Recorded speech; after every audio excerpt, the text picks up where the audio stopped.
Ito yung author ng nirereklamo, yung RAM 107.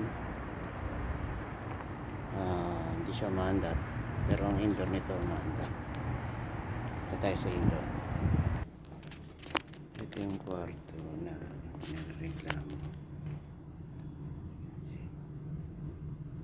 Maandar siya.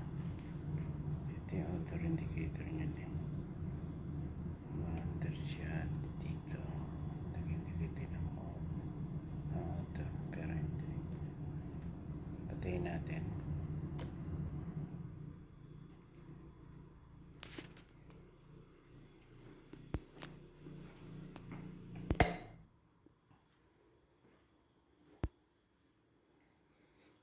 Hindi pa ito nalilinis eh.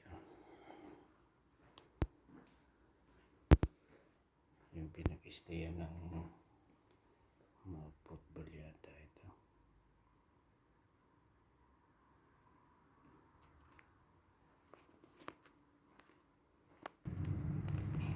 Binuksan ulit natin. Titingnan natin ulit